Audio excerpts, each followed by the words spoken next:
22nd to 25th December 2020. It is indeed a matter of great pride that this year CSIR is the nodal organization to celebrate this IISF 2020, and we, the various laboratories of CSIR, got the opportunity to organize events such as Curtain Raiser and Vigyan Yatra to promote this event and to popularize and advertise the IISF 2020. India International Science Festival is an annual event organized jointly by the Government of India and Vigyan Bharati to create a common platform for students, researchers, innovators, entrepreneurs, and artists for the fruitful interaction. IISF is an endeavor to motivate young minds and create interest in science. The 6th IISF 2020 will be held on a virtual platform on December 22nd to 25th, 2020. The theme of this year's festival is Science for Atmanirbhar Bharat and Global Welfare. Science is the only path to make our country Atmanirbhar. That's what I believe.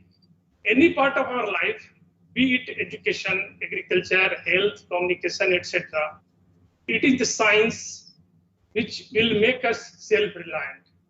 There is, however, a need to make science in India also self-reliant. The idea of doing science self-reliant, unless our thoughts are self-reliant, science cannot be self-reliant. There is an urgent need for us to develop our own thoughts for pursuing new science. Once we are self-reliant in our thoughts and in our ideas, innovations are bound to happen, which will certainly be utilized for global welfare. It is not going to be an easy task. Our scientific thought process has to be changed. It needs to be free from follower mindset. And this is the job being done by organizing festival like IISF. Purpose to organize such events are to motivate young minds to think, to develop independent thoughts, to relate things with our traditional knowledge, to take the science out of the lab, to make their use for societal welfare, to utilize it for humanity. I'm very much sure that with effort of such festivals, science will reach the masses and will develop the original thinking. Our institute is celebrating to the Vigyan Yatra to promote IISF 2020. We have with us today 3 great visionaries who will be telling us how to become self-reliant in all the fields of science.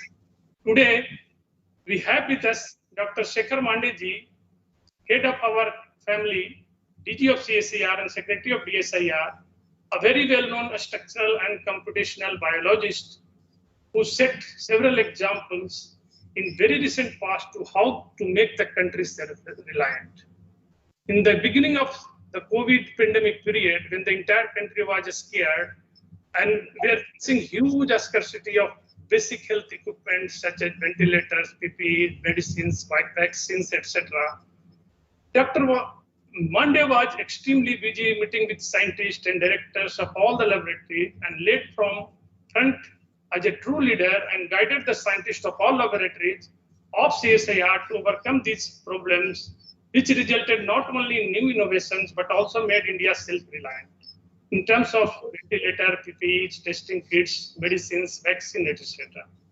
At the same time, his true encouragement led scientists to utilize the information gained during this COVID-19 to strengthen the basic research in the respective field of science. This is not the first time that Dr. Mandey led from the front. As director of the National Center for Cell Sciences, he launched the Indian Human Microbiome Initiative in the Northeast to provide insight into the varying bacterial colonies in human bodies according to ethnicity and lifestyle, and the knowledge gained useful for potential extracting new drugs to treat illness apart from understanding health and disease in the population. It is needless to count the honors and award Dr. Mandey has received, as he is recipient of most of the important honors such as Shanti Sarup Bhatnagar Prize for Science and Technology, Dr. B.M. Birla Young Science Award in Wellcome Trust International Science Fellow. He has been elected fellow of all the 3 science academies in the country, that is the Indian National Science Academy, National Science Academy of Sciences, the Indian Academy of Sciences. Sir, please accept my hearty welcome in the Vigyan Yatra program. The chief guest of today's program is Professor S.P. Gautam, a very well-known biologist and environmental scientist. He has served country at various capacity. He was Vice Chancellor of RD University, Jabalpur, and served as the Chairman, MP Pollution Control Board, and Chairman, Central Pollution Control Board, Delhi. Currently, he is the member of MP Public Service Commission. He has received several awards and honors that includes Indira Gandhi Priyadarshini Award on Environment for Outstanding Services, Achievement and Contribution in the Field of Environment. He also received Pitambar Pant National Environmental Fellowship Award in recognition of outstanding contribution in the field of environmental sciences. He has also received many honors. He was Government of India. He represented Government of India, Department of Biotechnology as a nominee for the theoretical and practical course on yeast molecule genetics held in International Center for Genetic Engineering and Biotechnology, Italy. He was conferred by the Fellow of Indian Botanical Society for contribution in field of biotechnology in 1993. Professor Gautam was member of editorial board of JIBS during 1998 to 2001 and Councillor of Indian Botanical Society during 1999 to 2002. His tenure as Chairman of Central Pollution Control Board during 2009 to 2012 is very well known for its strict compliance of pollution control rules, particularly in the coal-fired power plants, etc. Sir, again, I welcome you in this Vigyan Yatra program. Today's guest of honor of this function is Sri Jayant Sahasbuddhe. He is the National Organizing Secretary of Vigyan Bharati. He has degree in Chemical Technology from Institute of Chemical Technology, Mumbai. Because of his tireless efforts, Vigyan Bharati is touching new heights every day. He is the driving force behind the organization of India International Science Festival, and he is working very hard to bring the science to the students, to the children, and to the common person to harness the advantage of science for the country's growth. He is a great believer of linkages between the India's traditional knowledge and modern science. I sincerely welcome you, sir, in this function of Vigyan Yatra. We have today with us Professor Subhas Godse ji, the President of Vigyan Parishad Goa. He was the Professor of Zoology with a specialization in marine geology. This makes him very close to NIU.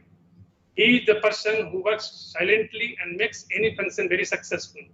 Because of his constant and focused effort, Vigyan Parishad Goa has made inroads in all the schools and colleges in Goa and adjoining states, even in the far interior in countryside, and he forgets the causes of science.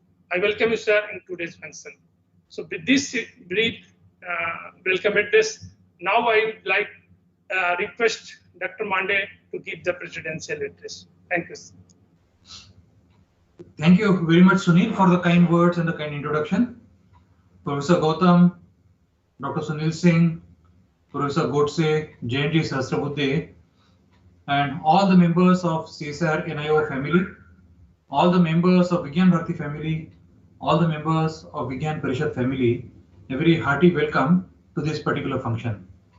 As Dr. Sunil Singh told us that this year's responsibility of organizing India International Science Festival has very pleasantly come to CSIR. And when the responsibility was given to us, we recognize the fact that it's a huge challenge for us to be able to hold this program successfully.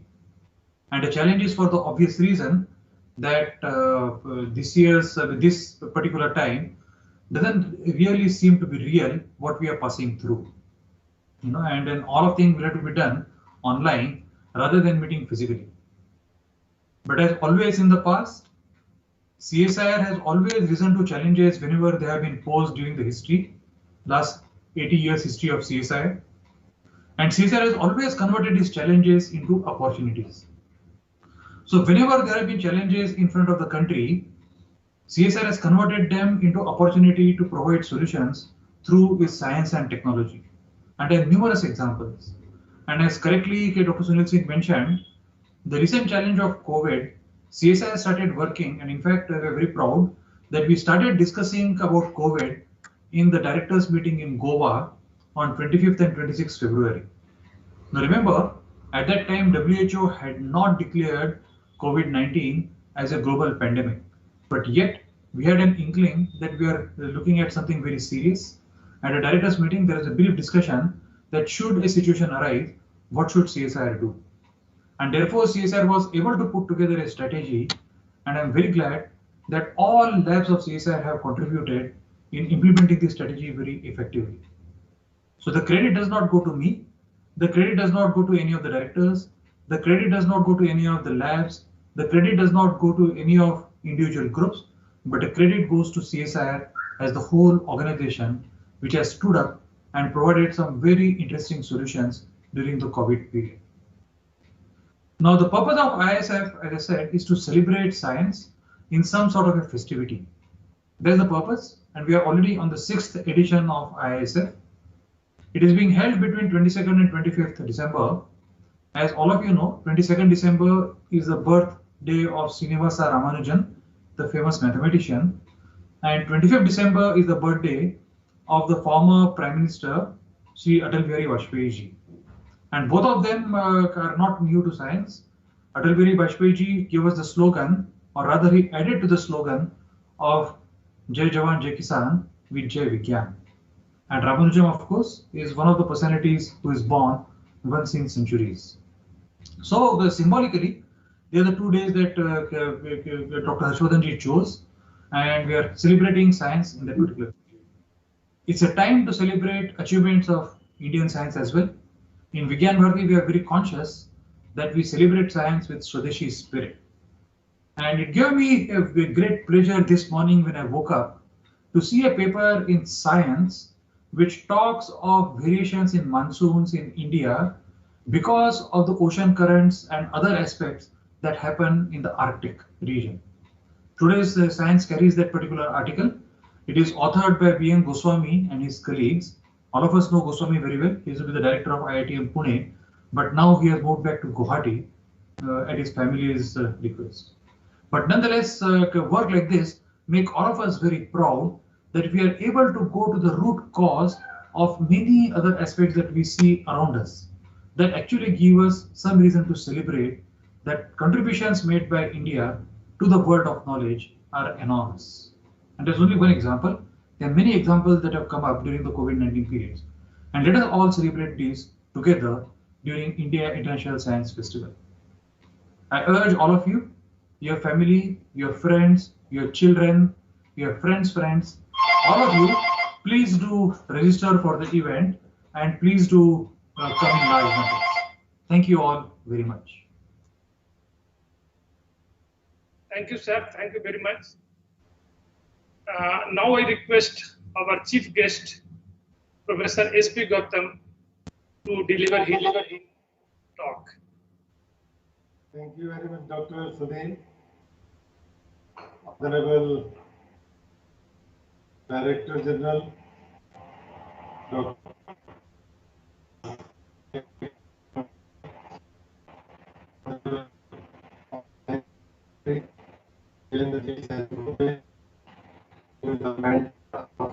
ISF, Professor Suhas Godse, who is president of Goa Vigyan Bharati, and I'm very grateful to be given this platform to discuss about a challenging field, challenging subject, that is evolution of life. Obviously, I am not the student of this biology who deals with the evolution, but obviously I am aware of that enough has been discussed in our previous scripts, epics in India. One very good thing being in Indian culture that everything, even the science in the traditional knowledge, was written in poetically, and it is called saras. That subject should be not without life. And when there is an interest, people remember it. And that's why all these granthas, what has been put, they always been mixed of science and spirituality.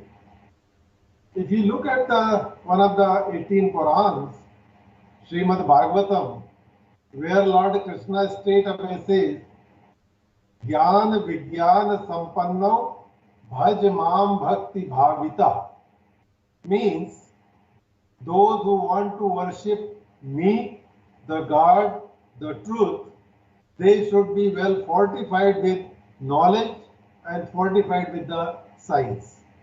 Without fortification of knowledge and science, one cannot worship the God, the truth. And today, what I'm going to discuss on the direction of Director Dr. Sunil Singh ji. He told that I have to speak on evolution of life. If we look into what this evolution of life should be and whether the traditionally Indian scientists and sages were being in the field, I feel to express a happiness that enough is said. Even the definition of science is given in Srimad Bhagavatam in a very well way, where evolution is incorporated, embedded, where it says, Et dev hi vidyanam na tathaikeन enayat sthit utpatti apyayan pashed bhavanam trigunatmanam. It means science is not in the silos. Science is that which incorporates all the genesis of life. Sthiti Utpatti. Utpatti means origin. So the science should know from where it originated. It should know how it is being maintained. Sthiti, Utpatti, Apyayan, and how it perishes. And one more thing it has been said, that nothing is destroyed. As we say in the physics, energy cannot be created, cannot be destroyed. So is the knowledge and evolution goes on. May I have the first slide, please? First slide. Next. Yeah. If we look at here on the evolution side, it says, Satchidananda Rupaya Shivoham Shivoham. If you dissipate this word Satchidanand, it is constituted by three words, Sat, Chit and Anand. One is truth and continuous. It is always conscious, Chaitanya, and it is all full of pleasure. In the nature, there is no sorrow. So, Sat Chidananda Rupaya, the whole of the environment, atmosphere, vicinity, it is full of truth, continuity, and full of pleasure. Shivoham Shivoham. Shiva, Lord Shiva is known for, it is Kalaka Adhesthata, which kills the things. But here, as I said, there is no death. So we say Satyug comes after Pralay. Lay means harmony, rising. And Prastutikaram. Before a new generation can come, there has to be preparation, pre-preparation. And that is done by Shivo Aham. Means every moment we should be ready. And if we are not ready, it means we are not in the rhythm of nature. And when I say rhythm of nature, that's why we say Sura Asur. Sur means Devata, God. Who are Sur? Which goes in conjunction with the environmental harmony. That is Sur. Asur, which goes against the nature. Then we come to the defining life. Life is living instrument for efficacy. And what it clears about is without this instrument still there is energy, chemistry, physics is available there, but biology is missing. So till it is organized in a structure, maybe cell, maybe an atom, maybe an organism of unicellular nature or other, the efficacy or performance will come up. So the biology starts with an instrument starting from the atom. Next slide, please. Here, if we look into one click of mouse, you'll always find these theories: Big Bang theory, steady state theory, pulsating theory, inflation theory. Actually, this is such a challenging topic that so many hypotheses have been placed before us and none could prove what is the right. If it says very nicely, if an elephant is touched by a blind fellow, any part what is touched, the blind fellow will realize it is like this. And if there are 4, 6 blind fellows, they will say, no, this is looking like a wall, it is like cylinder, and so forth.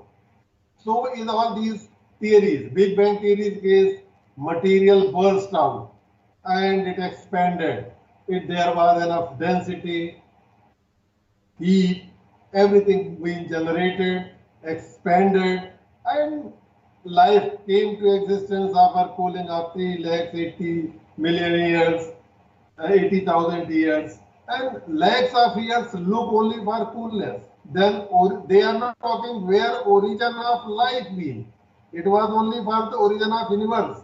That to be on hypothesis. Steady state says fine. There been steadily expansion, the density and heat dissipation was equidistributed and so forth. Pulsating, obviously, like the pulse, it goes need not. There would be expansion, that would be lag, then would be contraction, then re-expansion, and so forth. And so is the inflationary. What I want to say in this is, in Indian context, we never find any hypothesis with this. It appears as though the Indian area or so-called now Asians, they were just zero while promoting the learning the science for origin of universe or origin of life. However, it is not. I am not going to start it with from Hayden to Cretaceous and all and dividing that when origin of life came on the earth. If we look into in general, then we say that biochemical evolutionary theory being that thundering being there, energy was released, and some molecules were formed. These molecules formed initially hydrogen, helium, lithium, and so forth. And we got some prints, finger signatures on the earth for chemical evidences of life. And then we found some small bacteria as a fossil, and different stages and ages are given for that. I will not be elaborating on this. The reason why we know we have been taught all this and we realize that how everything been, but nowhere we can put a thumb, okay, now this is the final solution. We got the real evolution. Next, please. However, in Sanatana, what happens? Now you see this slide says how the starting of formation of land, then their division, formation of Gondwana and other Eurasia, and then the continents were being formed, they've been separated. There have been eons, years, eras, periods, and in these periods what got generated and evolved, starting from stromatolitis to develop the human being. Everything is very clear, and there is shown that 5 times there could have been extinction, maybe at the age of 65 million, and the other was into 251 million years, and where it is expected that 95% of life being vanished. But life origin, are we sure that it been only on the earth? Because before that, no science. You are saying only some molecules were available in the atmosphere. I have gone to the water and so forth. But the Indian script says something different. What specifically today I want to deliberate upon, that we should realize and know the hypothesis how epics, not mythology. I am against using word this mythology. Epics says the evolutionary trend and how it can continue, and it gone up to the Dasavatar theory. Next, please.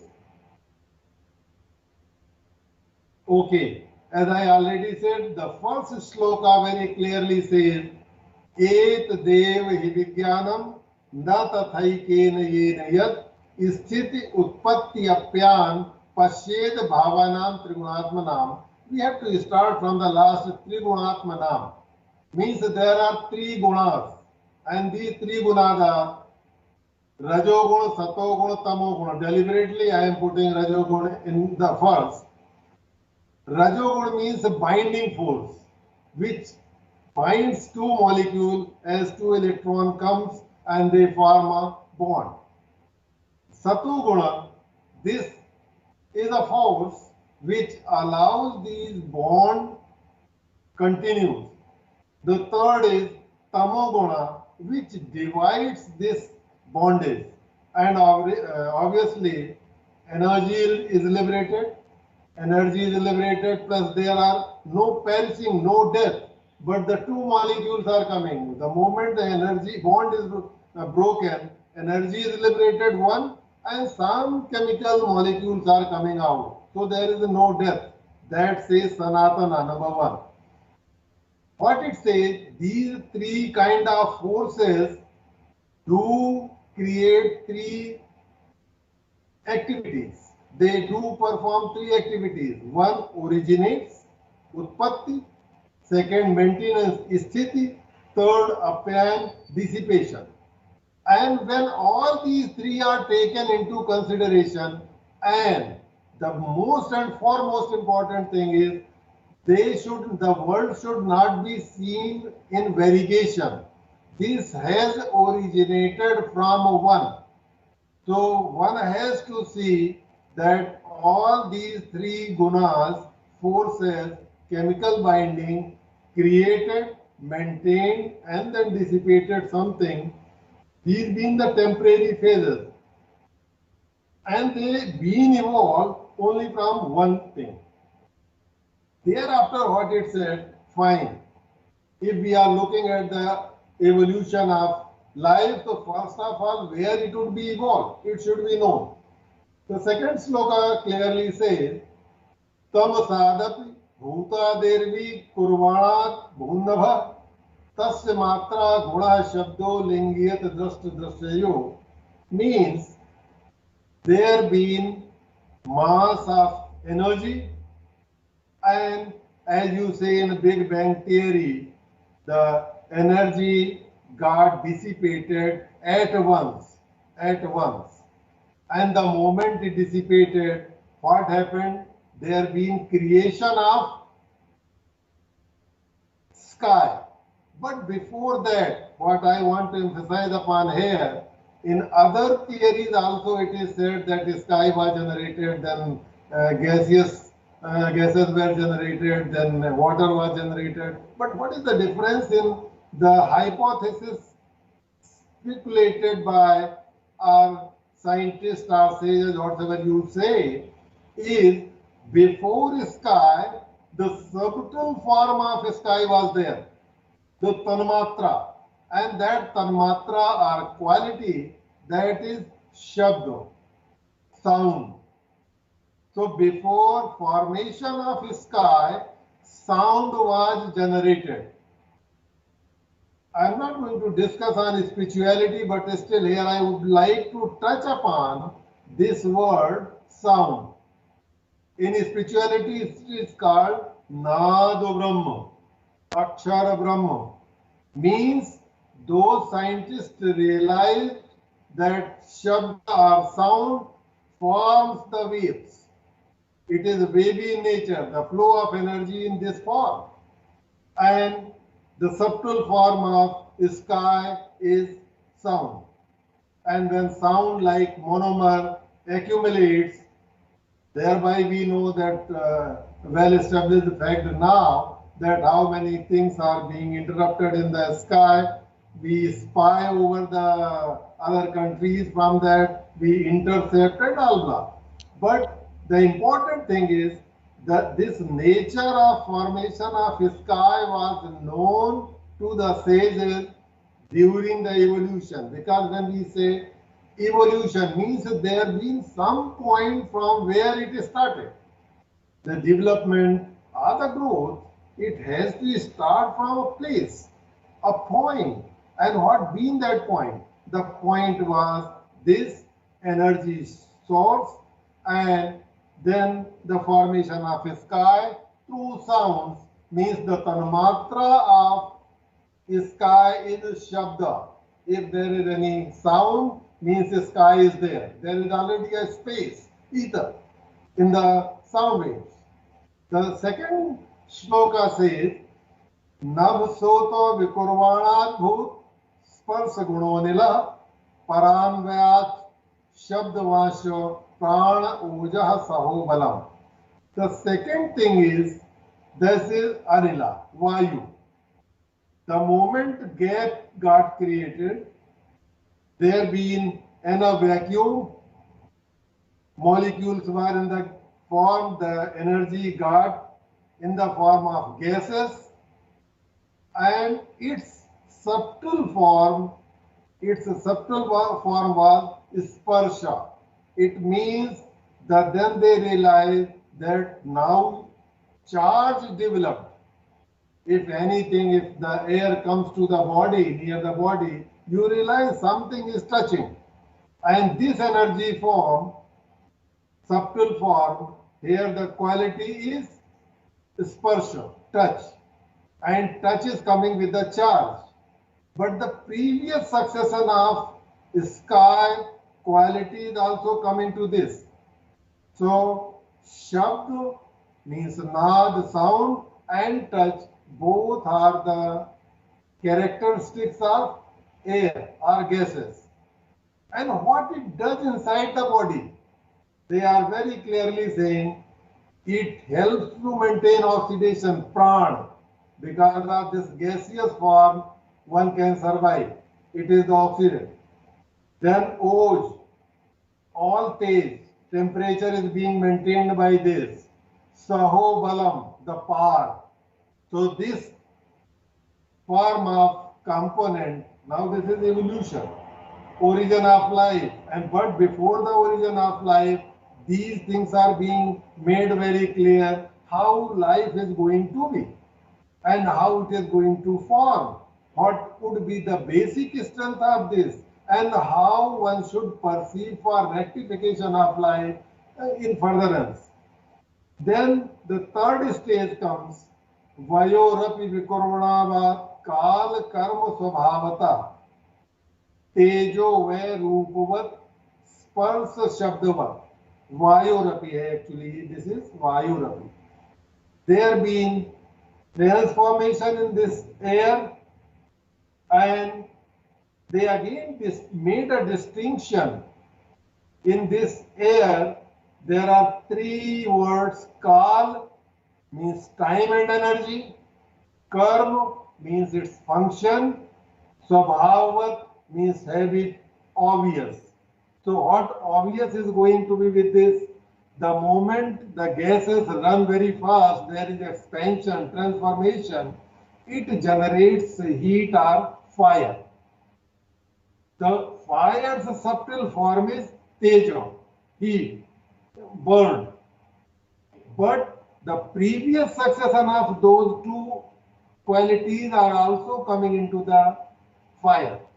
Means the energy formulations and energy forms from one to here, they are looking at now. It is energy is started encircling. Now there is a formation root, means some shape has been acquired along with the other two qualities that have been touch and sound. Next slide, please. Next slide, please. Okay, then this fire is getting transformed. Tej sastu vikurmanat asi dambhe rasatmakam रूपवत स्पर्श बच्चाम्भो घोष वाचो paranvayat. Now there is transformation in the fire. Energy is getting, now this is the whole role of energy and its forms, their structures, how they are taking shape and what functionality and quality is coming with the transformation of energy.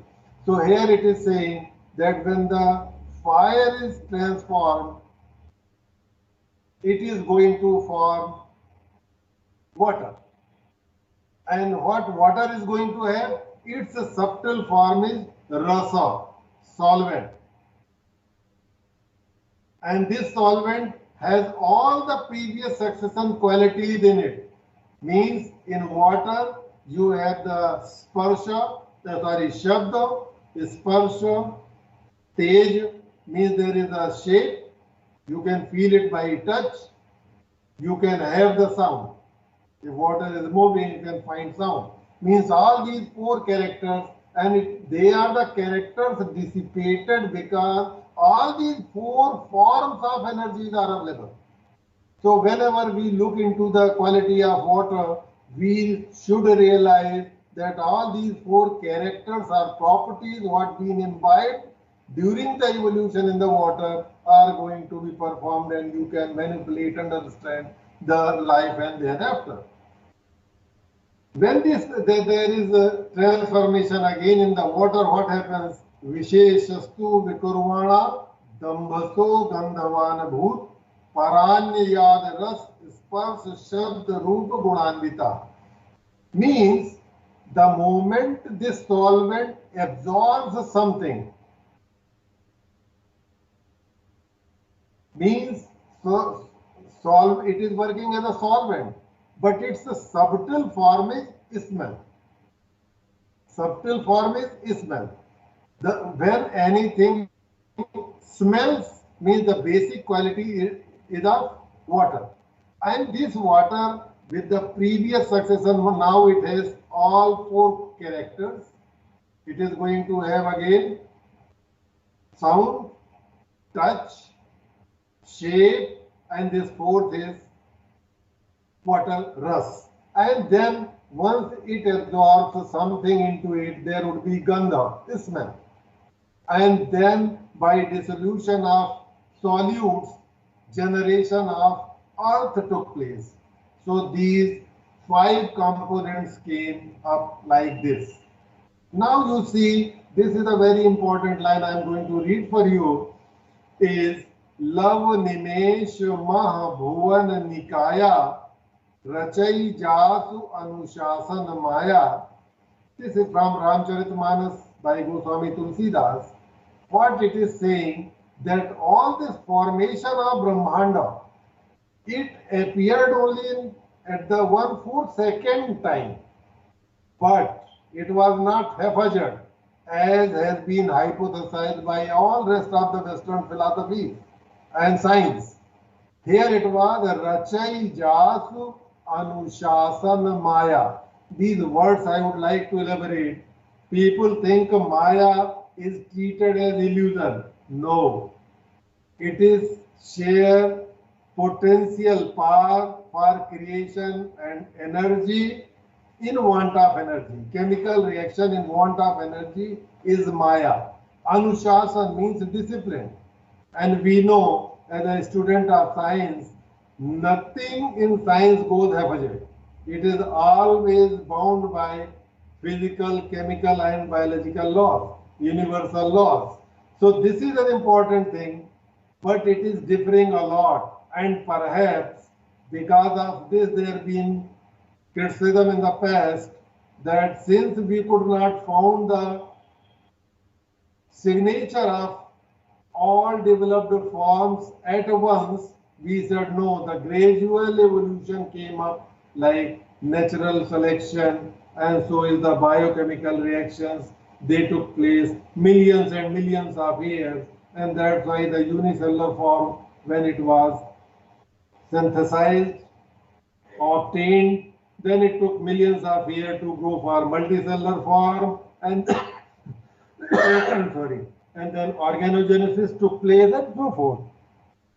What it says is that this is the very basic important thing. Chemical reactions are continuous, that is Maya.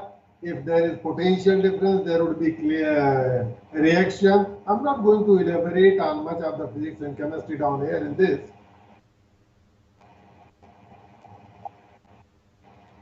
But this is the basic difference in the hypothesis, where it says, since the we say there has been thundering release of energy, and thus some molecules were formed, then they've been encapsulated by a membrane, and then it took maturation time of millions of years. However, there have been no change in the energy form. Continuously energy was being poured from sun, and other energy available had been released, and what has been kept on releasing by the chemical reactions happening around the atmosphere.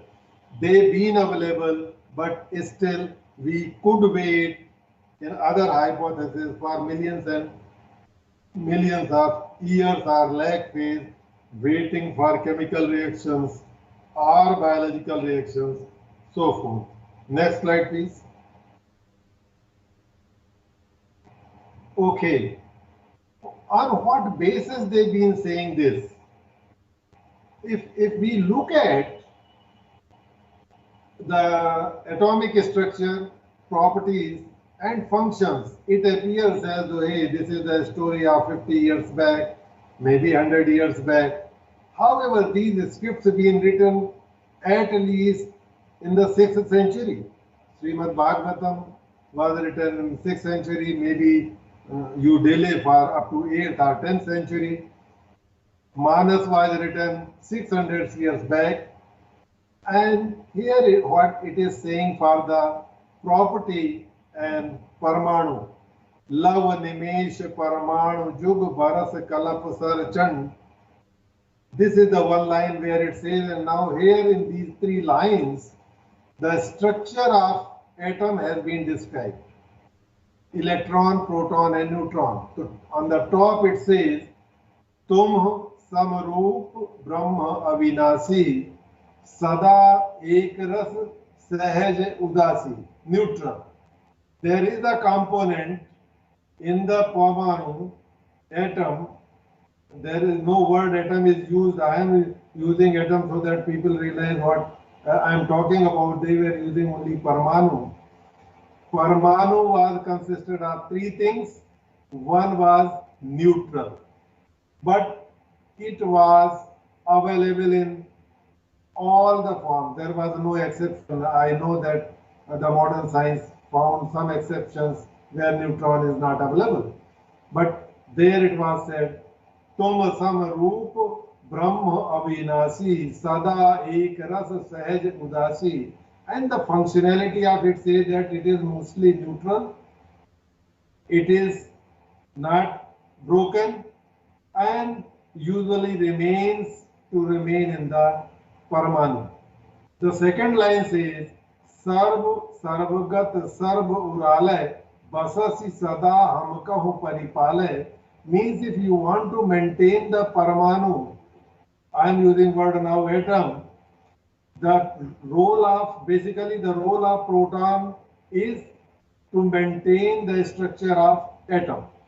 And because proton is there, so obviously being positive charge, the other charge would be negative, where it was already said for the there being neutral. And then in the third line it is saying Akal, Agun, Aj, Anag, Anamay, Ajit, Amog, Shakti, Karunamay. What they are saying that this is for the electron. It is always very generous, Karunamay, Dayavan. Whenever it found that there is less energy, it runs to fulfill the need. And what the other characteristic with it is, Ajit Amog. It cannot be won over. It cannot be defeated. Amog. We know that how atom bombs and other things are, not to go in much. And all these characters, akal, agun, aj, anag, aname, these are the descriptions. They are almost in parity with the electron, they say today. That on its own it is not having any property. It is charged because of the proton. If there is no proton, there would be no charge, and so forth. Means the atomic structure, properties and functions were well described while they were looking at the evolution of life, that how these atoms, say suppose to the energy combined, they form some structure. So this structure looks like what? What would be its property? And then how it is going to be converted into the life. Next, please. Next slide. Yeah. Now you see, it is very clearly saying two upper lines are from Srimad Bhagavatam and the third line is from Srimad Ramcharitmanas. It says, Sakala Paramanurvai Yo Bhungate Paramanutam Sato Vishesh Bhugyastu Sakala Paramo Mahan. Now this kal is in their word, what today we say for electron, but they are saying kal. And this kal has two parities. Time and space both have been taken into consideration into this. There is परमाणु के अंदर काल है, स काल परमाणु वही परमाणु के अंदर का काल, यो भुंगते परमाणुताम, जो सभी परमाणुओं से क्रिया करता है, भोग करता है, सतो विशेष भोग्यस्तु, जो सभी वस्तुओं को भोग्य बनाता है, स काल परमो महान, वह काल ही संसार में सबसे महान है. Means they are saying that this is the electron which is moving all the time, which has all potentials, lives inside the Paramanu, and it forces every moiety to react with, to allow it to react, and this is the biggest form on the earth, greatest, Paramo Mahan, Sabse Mahan, warrior. The second thing now you see, up till now these two things were for the structure, and this sloka is saying Anuradho Paramanu, दो परमाणुओं के मिलने से अणु बनता है. Two परमाणु join and form a molecule. In the 6th century it is written, Sya tras renu straya स्मृता, तीन परमाणुओं के मिलने से त्रसरेणु बनता है. H2O, NO2, N2O, O3, all these are त्रसरेणु. In furtherance, what it's writing, जालार्क रसम अवगतः खम एवानुपतंत गात, सूर्य की रोशनी के साथ, किरणों के साथ आते हुए आपको ये त्रसरेणु दिखाई देंगे. Today we are talking for all greenhouse gases. Mostly they are त्रसरेणु. And this is said, and they are synthesized in the solar radiation. It is described then in order to see how things are moving for evolution to life. The next slide is saying how it works, and there being the only structural part, here is still structural and functional part in this line. Anan, anal, ambupati jiha, utpati, palan, pralay, samiha. Now they are describing that the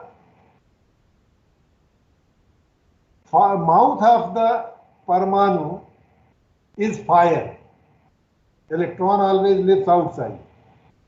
आनन अनल, मुंह में आग है. अम्बुपति जीहा, जीभ में पानी है. Opposite, आग का विपरीत पानी. आनन अनल, अम्बुपति जीहा, उत्पत्ति पालन प्रलय समीहा. In this world, all the three activities creation, maintenance, and dissolution is done by only this structure. This is Manas written in 600 years ago. Without confusion. Why it is saying so? Now they are going to look at how origin of life took place, how really things been evolving. Next slide, please. Now here it is again elaborating on the process of Maya.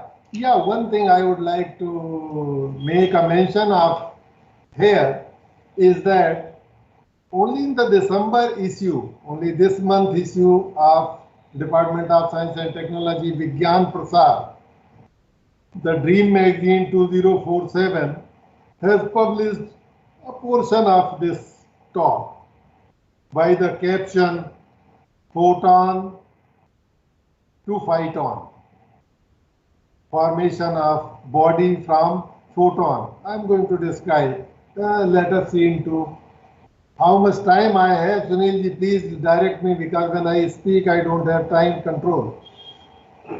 So this line says, Shruti se tu palak Ram tum, Jagdish Maya Janaki, Jo Srajati Jag Palati Harati, Rukh Pai Kripa Nidhanaki. Here it says, Rama means energy. They have described Rama as energy. I am going to describe later. It is mentioned. Rama is the energy controller, and Janaki or Sita is the ray which is coming out of that power, creative power, potency.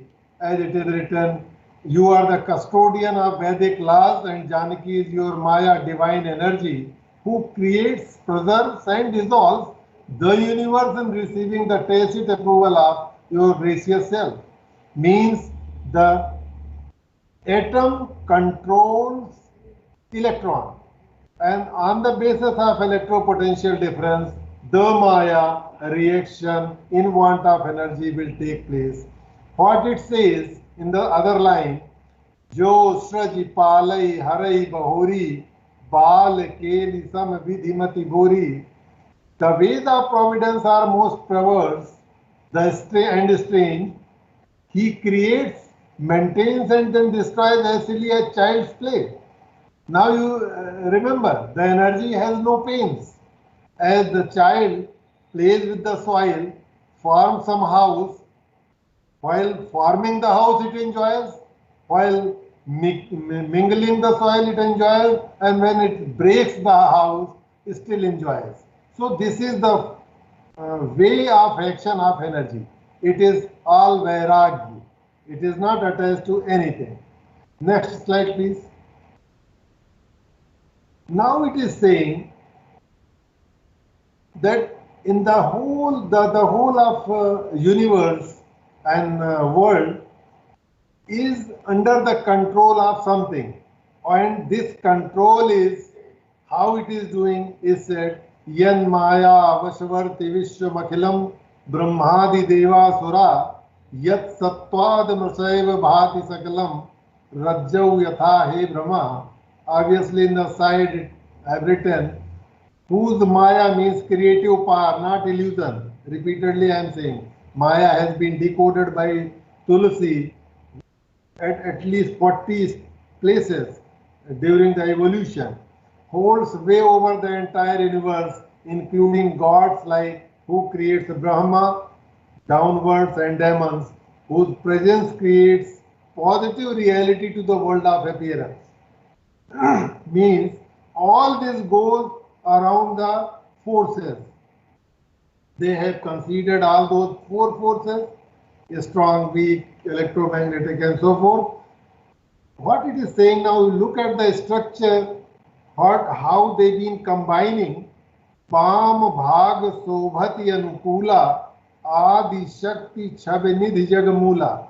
On the left side of the atom, the power of creation is there, means the electron. You have the transverse section, you will find that on the left side of the Parmanu, there is electron.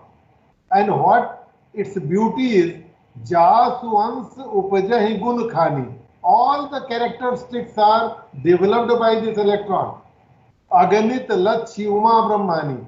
All the qualities, irrespective, countless Lakshmis, Umas and Brahmans, means any activity in the world is the creation of one power, one energy which is resting in the Paramanu.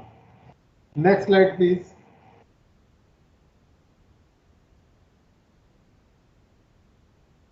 Now here you see how it is saying now evolution starts.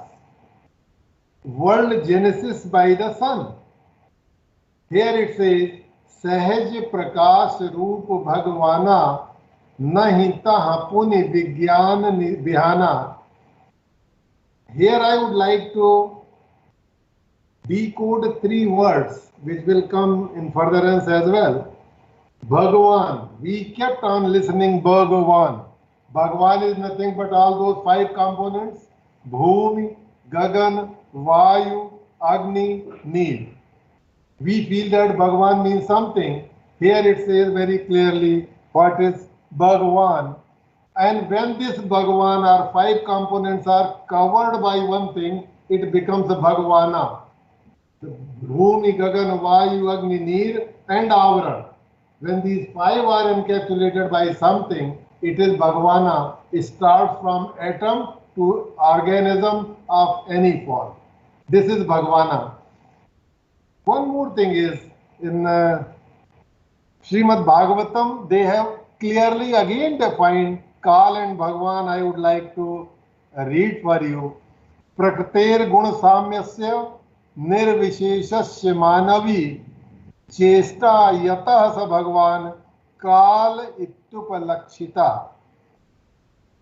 The moiety which keeps balance in the atmosphere and inside the body is Kal.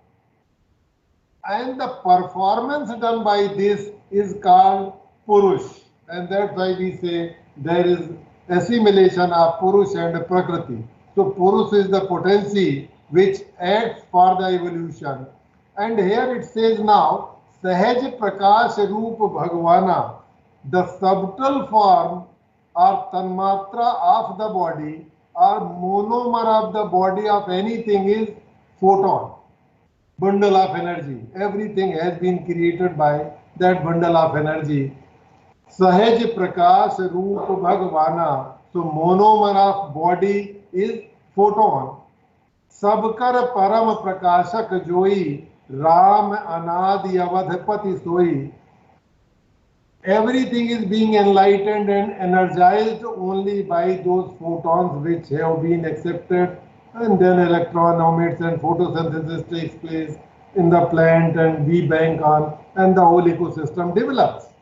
But here they are very clear. Everything what glitters is due to sun and due to this photon of sun and energy of sun. Ram means energy. Anadi, no beginning of it. Avadhapati Soi, where there is no death. So this energy form is not going to die. It doesn't die, and it does illuminates everything. And the whole world is illumination, and illuminator is again Maya Adhish Gyan Gun Dhamu. We have to elaborate this line to understand the evolution. Mayadhish Gyan Gun Dhamu. Mayadhish means controller of all the chemical reactions or reactions. Center of all knowledge. Mayadhish Gyan. All knowledge. Gun. All attribute. This is the form. So this energy, this Kal, this solar energy is the monomer, and this is the Mayadhish and center of knowledge. And this Jasu Satyata Te Jad Maya Bhas Satya Eva Moh Sahaya. Here it says, because of this energy, now evolution part is coming, because of this energy, the world is seen. World is seen because of chemical reactions. Otherwise, if you burn everything, it will convert into energy. So because this energy is dissipated, distributed in such a way that starting from ether to earth, all these forms, it is nothing but the energy formulations, and bhas satya eva moh sahaya. That's why we realize that they are different things. Otherwise, it's all contributed by only energy, and it is only the maya or chemical reaction in want of energy happening in and outside. Antah purush rupena काल रूपेण सोबहि समन्वय तेश सत्वानाम भगवानात्म माया. Means if it is inside the body or a cell, then it is called the performer, efficacious. Efficacy is created. Antah purush rupena kal rupena sobahi. Whatever performance or expansion of these five components we see outside the cell, outside the body, then it is the nature. And samanvayat is, in sab mein samanvay rahe. There should be balance in between. Sattvanam, Bhagavanatma Maya.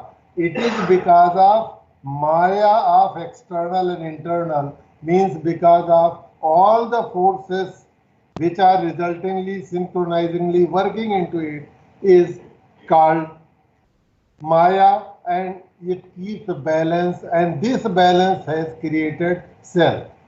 Next slide, please. Sir, now we can conclude. Okay, sure. Yeah. Now this is saying now, Mama Maya Sambhav Sansara Jeev Charachar Vividha Prakara. Already it has been said, this world with all its varieties of life, both moving and motionless, is a creation of my Maya, means chemical energy reaction, chemical reactions in want of energy, and it is endless. But 2-3 things I would like to place before the audience is that all the hypotheses you've been working and listening and studying been proposed, hypothesized by the different scientists. We never gone into if there been any hypothesis, authority, certification, verification from Indian culture side. And in one line I would like to say, they very clearly said कि ज्ञान विज्ञान एक साथ चलता है. तुलसी ने लिखा है, अर्थ धर्म कामादिक चारी कहब ज्ञान विज्ञान विचारी. मैं जो कुछ भी इस पुस्तक में लिखूंगा वह ज्ञान, नॉलेज और विज्ञान, साइंस के आधार पर लिखूंगा. और अंतिम लाइन में उन्होंने लिखा है, पुण्यम पापहरम सदा शिवकरम विज्ञान भक्ति प्रदम. जो लोग पुस्तक को भक्ति से पढ़ेंगे उन्हें भक्ति मिलेगी, जो विज्ञान से पढ़ेंगे उनको विज्ञान मिलेगी. और पहले श्लोक में ही उन्होंने लिखा है, वंदे विशुद्ध विज्ञानो कवीश्वर कपीश्वरो. आई मीन टू से they've been writing all science but mixing with the spirituality, so Jivika or Jeevan, profession and life could be Satchidanand. So with this, I request that the audience, researchers, they must go through with the Indian scripts, epics. They are wonderful, and I have to stop in between. Obviously, paucity of time is there, I understand. Topic is very challenging, but we being much ahead of what our science seen today. Obviously, I cannot claim we have any experimental lab left by anybody. So in want of experimental lab and equipments, the achievements, they were great. So again, I express my gratitude to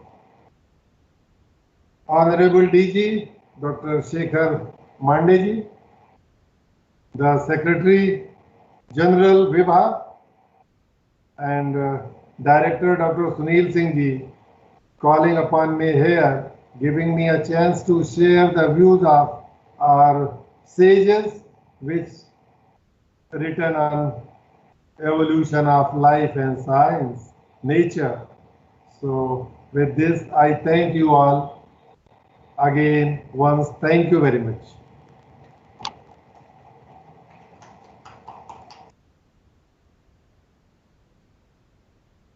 Thank you, sir. Thank you very much.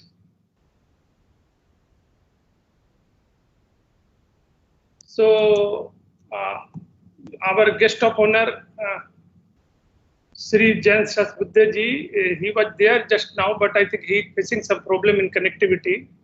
He is traveling and in the way of Nasik, so he is not able to connect properly. So I think he will not be able to talk today. And he has said sorry for that. So now I will request our Professor Suhas Godse ji to tell vote of thanks.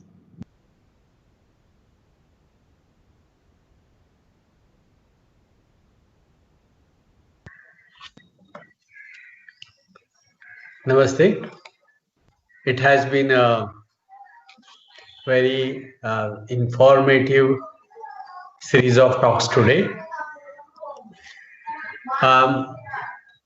First of all, I thank Director General of CSIR, Dr. Shekhar Mande, for his address in the beginning, presidential address, and the way it was rather astonishing that way back in February they had an inkling that COVID will be a major problem for the country, for the world as a whole. For the mankind, it is a challenge. And CSIR started looking at it seriously at that point.